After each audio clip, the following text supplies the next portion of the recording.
think I started off with the line by line, because I thought, well, that's a way of easing myself in, and then as things were coming out, and there was a combination of, well, I already had sort of some themes and ideas, so I started line by line, but then I sort of moved more to then chunks of, like, maybe paragraphs, or the ways that or questions. So people don't always actually articulate what they're saying in a line. It might take them a paragraph to actually articulate a feeling, or articulate an idea, or articulate the answer, to sort of sum up.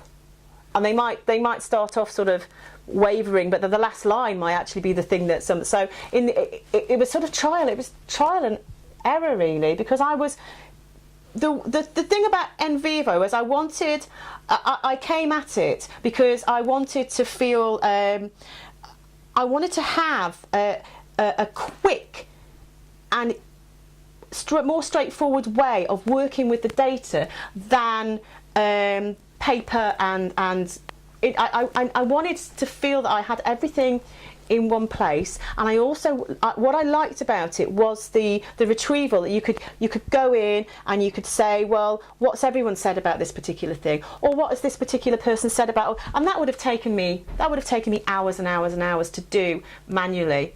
And also the ease with which you could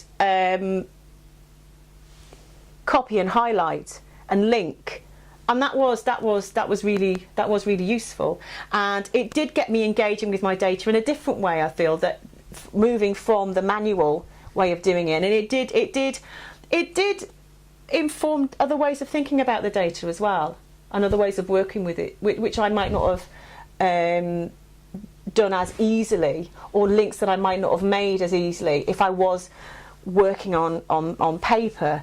Because what the good thing, what I really liked, was this idea that you can hover over your data, and you can have like a bird's eye view of what's in it, what are the major things, which I feel on paper I wouldn't have been able to have a room or a ceiling high enough to be able to sort of look over all these things laid out and see, if you like, the bigger picture. So in that respect, it was really, really useful, because I was able to move from this word, this phrase, this sentence, through to this paragraph, through to up to this idea, and then who else brought up this thing. So it was really, really useful. But I felt I got to the point where I wasn't getting any further, and I felt in some ways I was then being sort of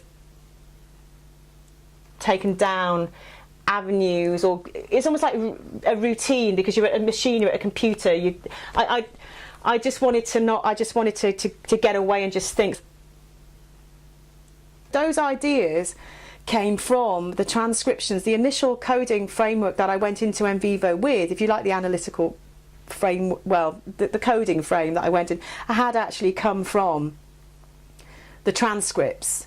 So I didn't think, well, I want to talk about habitus, and I want to talk about capital, and I want to talk, although I sort of did, because it was framed in my interviews.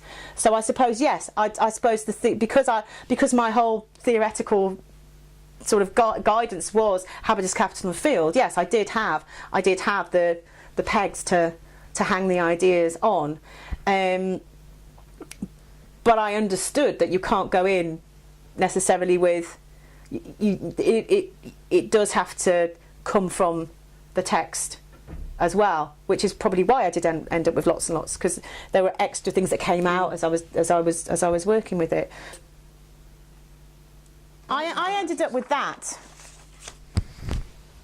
That's what I ended up with my themes, and I broke it down. So that was the theme, and then this was how it related to the staff, the students, the institution, the wider field, and then what the things to do with choice were. So that was like, this is what guided me in my writing up, and this is how I sort of structured my writing and what I talked about. Because in my NVivo, they did talk about career choices. They did talk about the choice of course and those sort of things. But at the time, I hadn't actually realised that it was to do with choice in some ways. But that's what it was. I suppose the crux of the questions that I asked was why they made the decisions that they made, why they chose things, what they felt, how they positioned. So I hope that it all sort of makes a cohesive whole, from the actual theoretical framework through to the data collection, through this sort of table here, which is the final coded themes. This is linking the choices, positions and struggles, and I sort of laid out this, I sort of came up with this table, and this actually guided the writing up of my sort of discussion and conclusions. I always wanted to go back to my initial questions and why did I ask? Where did it come from? What was the theoretical underpinning? How did my questions and the methods that I chose relate back to that and relate back to my questions? How did the way that I used that I coded things, how was that helping me to answer my questions? What were the questions that, and it was always that moving between, well, how is this helping me to analyse habitus, capital and field? Am I doing that? And so I always use the research questions and habitus, capital and field as an anchor to go back to, and I suppose that's why when I was in NVivo I needed to go back to the beginning, if you like, and go back to my anchor that I was hoping was going to stop me going off into all sorts of wonderful places, which I could have analysed and I could have looked at, but I needed to be anchored to my questions, and I needed to be anchored to the theoretical basis that I'd actually decided was going to inform it, because otherwise it wasn't all going to fit together as a whole thing.